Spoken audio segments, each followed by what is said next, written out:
things, nothing important, but I think it is a big step in getting back to where we were. This goes on for another month and a half. I finally asked her at the month and a half mark if we could meet for dinner. She didn't reply for 2 days and then said that she had to wait for to talk to her therapist. Finally she agrees to this but sets the date for another month away. Now mind you, this is almost 4 months after the attack, and so far I've had one physical conversation with her in person and one bizarre conversation with her and her family.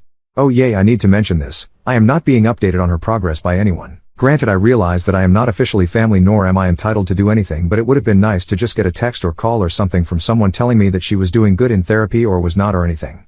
We go out to eat at a small bistro that we ate at all of the time. I met her there and I was waiting for her to show up. After sitting for a half hour waiting, I text to see what was up. I just get a text of on my way. She finally arrives and sits down. I ask her how she has been and she snapped at me and told me to not ask her personal questions. We ate and after dinner I wanted to just sit and talk because I missed the person I had talked to almost every day for the previous 3 years.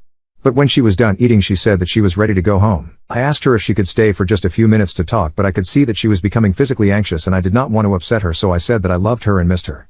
She just walked away. She goes back to texting me the next day like nothing had been wrong. We actually start to see each other once a week for lunch and she is getting more and more comfortable with being out, so she sits and talks a while.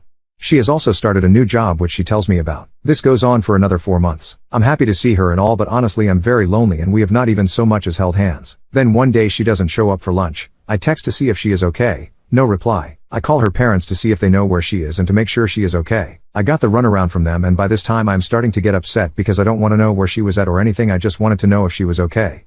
After actually saying that, her mom says, yes she is okay but don't expect to hear from her for a while. Well, that makes me start to thinking she has had a relapse and is in the hospital. But what can I do? All I do is go home and try and take my mind off of it. 2 weeks pass with nothing from anybody. I'm trying my best to be reasonable here, but basically I call her sister and ask if she is still alive or what. She knew I was getting frustrated, so she apologizes, but that her sister told them to specifically not let me talk to her. At this point I break down. I don't know what I've done wrong here. I have not pushed her. I have not tried to get her to be with me in any way other than to just talk to me, and even then I have had very generic conversations so as to not upset her.